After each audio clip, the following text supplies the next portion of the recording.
that the society is a source of change. So when we have problems in the society, so the school is the agent for that change. The knowledge that we gain in the schools is the agent for the change or to resolve the problem.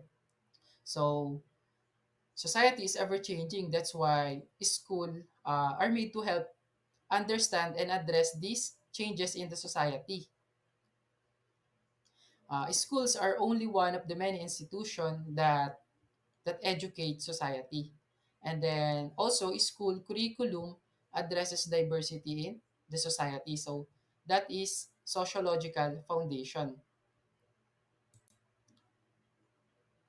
And then the last topic is all about the approaches to curriculum design.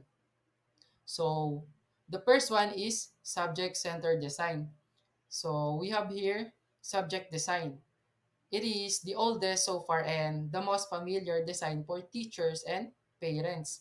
So it stresses so much on the content and forgets about the students' interests and experiences. So in our elementary days, we experienced this subject design.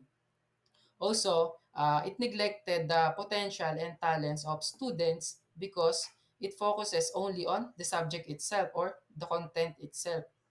So, dinidisregard niya yung students to show their talents and skills. And then the next one, we have the discipline design. So, this is related to subject design, but it is more broad than subject design. So while the subject design is focuses only on the cluster of content, so discipline design focuses on academic disciplines. So for example, in science, we have chemistry, we have physics, we have biology, and etc.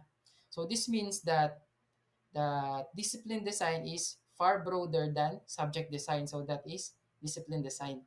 The next one, we have correlation design. Correlation design, it links separate subjects that are related to one another and still maintain their identity. So, for example, integration of science and math, like we have physics and chemistry. So, that is the integration of science and math. So, that is correlation design. And then the last one in subject centered is broad field design. So when we say broad field, it is called the holistic curriculum. So dito, sub there are many subjects that we are going to link or to fuse each other. So for example, interconnectedness of economics, political science, sociology, anthropology, and history, they are fused to one subject. So what is the subject? It is called social studies. So that is broad field design. So from the word broad, malawak or wide. So that is broad field design. And then now let's proceed to the learner-centered design. So we have here child-centered design. So this design is anchored to the needs and interests of the child. So the learner is not passive. They are the ones who are doing the activities. So that is child-centered design. We are going to anchor the needs and interests of the students in the curriculum. So the next one is experience-centered design. When we say experience-centered design, also it shaped the learner's own learning from experience and different opportunities given by the teacher. Like for example, they are the one who are doing experiments in science class. So they learn first because they experience that activity. So that is experience-centered design. So we should we should also consider the learners when designing a curriculum to make it more fun and learning. And then the next one is humanistic design. So when we say humanistic design, it focuses on the development of the self, the ultimate objective of learning. So it stresses to fulfill the needs of cognitive, affective, and psychomotor domains of the student. So here it comprises the three domains, which is cognitive, in our brain, affective in our emotion, and psychomotor skills. So in humanistic design, it is it is a design that focuses on the development of the child. So that is humanistic design. And then the last one is we have the problem-centered design. We have here life situation design, or it allows students to clearly view problem areas. So if they can relate to the situation, so therefore they will easily understand the situation and they can easily solve it. So that is life situation design from the word itself. And then the next one or less is the core problem design. The central focus of the core design includes common needs, common problems, and concern of the learners. So core problem design focuses on the needs, the problems, and concern of the learner. So that is core problem design. So in conclusion, I think we should design curriculum that will help our students to feel their needs and interests. So we should always consider the learners in designing curriculum. And then, that's all. So that's all. Thank you for listening. So for your assessment question, I have prepared three assessment questions. So first, why is curriculum foundation important in education? What is the impact of poor foundations of curriculum in our system of education? What are the three laws of learning developed by Edward D. Thorndike? Explain and provide one example of each. So that concludes our topic for today. So thank you for listening. But before we end this video, I have prepared a supplemental video that is related to my curriculum. Oh, this real stop sign? Oh, that's going to give you a clue of how to write the word. We could put the real stop sign on the bus. Let's make a stop sign for the bus. Emergent curriculum is often born from the questions, interests, passions of young children. The curriculum responds and changes depending on the interests of the children.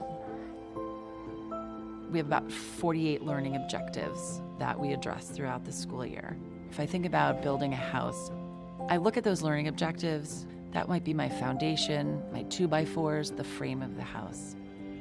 But the children decide on the content. Hello? It's me, Victoria. What do you need?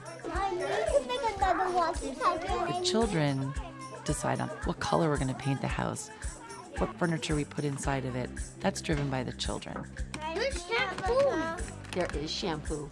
Our dramatic play area changes quite often. It has been a pancake and waffle restaurant. It's been a veterinary clinic. It's been a doctor's office. It becomes whatever the children are interested in, and we tend to work on it and develop it together over time. If you want to help me make a list of what we need for our barbershop or our hair salon, come on over and sit down with me. So about a month ago, the children started noticing some similarities and differences in their hair.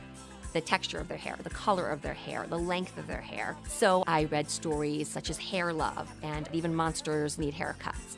The next step was to find a virtual field trip to a hair salon, and I was able to stop it as we were watching it and talk about the different things that you would see in a hair salon. You know, the shampoo stations, the materials that you'd see, the workers, the different jobs they would do in a hair salon or a barber shop.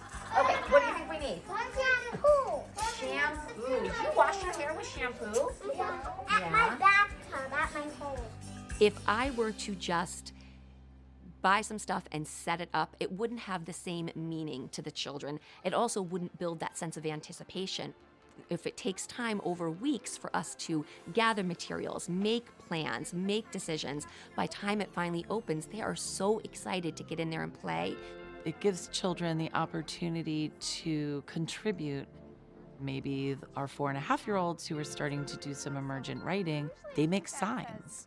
Exit. So, A. Okay, A. Having young children invested in the planning helps them to stay engaged with the learning. Touch, touch, We added yarn over our sensory table so the children could practice fine motor skills. That's one of the objectives for development and learning in our curriculum. They could practice with scissors, they had to open and close barrettes, wrap elastic bands.